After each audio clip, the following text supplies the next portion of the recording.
why America's most notorious prison closed down as Donald Trump orders for its reopening. Donald Trump's plans have been slammed as they bid to create a domestic gulag right in the middle of San Francisco Bay. More than 6 decades after it shut its doors, Donald Trump has announced that he wants to reopen America's most notorious penitentiary. The US president has called for Alcatraz to be rebuilt and restored to its former glory, reviving what was the world's most secure prison in its heyday to house the most dangerous criminals. The famous lockup, which has been the subject of many Hollywood blockbusters including The Rock and Escape from Alcatraz, could soon incarnate some of the most ruthless and violent offenders under Trump's plans. He made his intentions known in a post on his social media platform Truth Social on the 4th of May, saying he wants to send vicious, violent and repeat criminal offenders who he dubbed the dregs of society to Alcatraz. When we were a more serious nation in times past, we did not hesitate to lock up the most dangerous criminals and keep them far away from anyone they could harm, the president said. That's the way it's supposed to be, Trump wrote. No longer will we tolerate these serial offenders who spread filth, bloodshed and mayhem on our streets. That is why today I am directing the Bureau of Prisons, together with the Department of Justice, FBI and Homeland Security, to reopen and substantially enlarge and rebuild Alcatraz to house America's most ruthless and violent offenders. We will no longer be held hostage to criminals, thugs and judges that are afraid to do their job and allow us to remove criminals who came into our country illegally. He insisted the reopening would serve as a symbol of law, order and justice, but it's not clear whether he's taken into account how much of a hassle it would be to breathe new life into Alcatraz. Why was Alcatraz closed down? The prison, which sits on an island off the coast of San Francisco, was shut down in March 1963, 29 years after it had first opened. Criminals served time there, including gangsters such as Al Capone, Mickey Cohen, and George Machine Gun Kelly. The very last inmate to leave the maximum security prison was gun smuggler Frank C. Weatherman, who said of its closure, Good for me, good for everyone. Alcatraz was never no good. He was one of the dozens of prisoners who shuttled to other penitentiaries across the states after the government announced it was abandoning Alcatraz. The Federal Bureau of Prisons said it was far too expensive to keep it open, as it incurred costs which were triple that of other prisons in the US.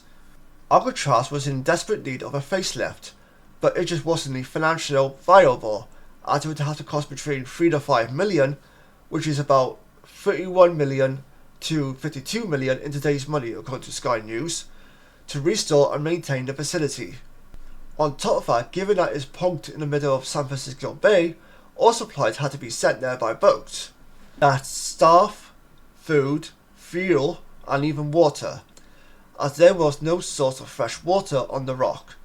So almost 1 gallon of the stuff were barged to the island each week, according to the Federal Bureau of Prisons. Announcing its closure at the time, Attorney General Robert F. Kennedy said, It's so much more expensive to feed prisoners than at any other federal prison. George Christopher, who was the mayor of San Francisco at the time, also told the public that the prison was in a deteriorated condition and may require up to $5 million for its rehabilitation. Alcatraz prisoners cost $13 per day to house, which was more than 2.5 times the $5 average in the entire federal prison system, the San Francisco Chronicle reported. The island has been operating as a tourist attraction since the prison's closure 62 years ago. Is reopening Alcatraz realistic? In the eyes of Democrat and former House Speaker Nancy Pelosi, the idea of reopening Alcatraz is not a serious one. In a post on Twitter discussing the prospect of Trump's plans becoming reality, she said Alcatraz closed as a federal penitentiary more than 60 years ago. It is now a popular national park and major tourist attraction. The president's proposal is not a serious one. I don't know about that one. I'm not a fan of Trump, don't get me wrong, I'm not a fan of him. But when he sets his eyes on something, he does become quite serious about getting things done for the most part. So this would be one of those situations where I feel like he could actually be quite serious in terms of trying to get this prison rebuilt and reopened for the very first time in a long time. Fellow Democrat and San Francisco State Senator Scott Wheeler also shared the same sentiment, describing the idea as another bid from Trump to sabotage the rule of law.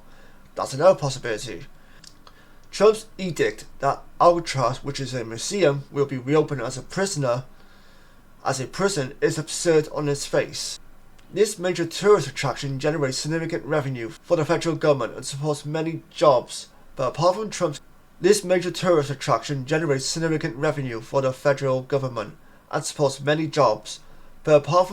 Trump's continuing unhinged behavior, this action is part of Trump's ongoing crusade to sabotage the rule of law.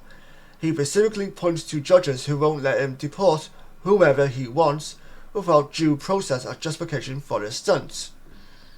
So fair play to whoever wrote that article. It was very informed, and lots of great information about the prison itself, the history, a lot of the funding issues it had, and just overall how much of a pain in the ass, to put it quite frank, how the prison was to actually keep afloat during its time in 1963. So now I'll pass things over to you guys. You hear all this information. You hear how much of a pain it was to actually keep this prison. Actually cost to have staff, food, fresh water. You hear all these things. I'd like to know your guys' opinion. Do you think Trump is very serious about trying to reopen Alcatraz? Is it a good idea for him to reopen Alcatraz? Or do you think this guy is just continuing his unhinged behavior as he normally does? So overall, very curious to know what you guys think of this. Please let me know your feelings down below. Until next time, take care, stay safe. I'll see you guys next time. Bye bye for now.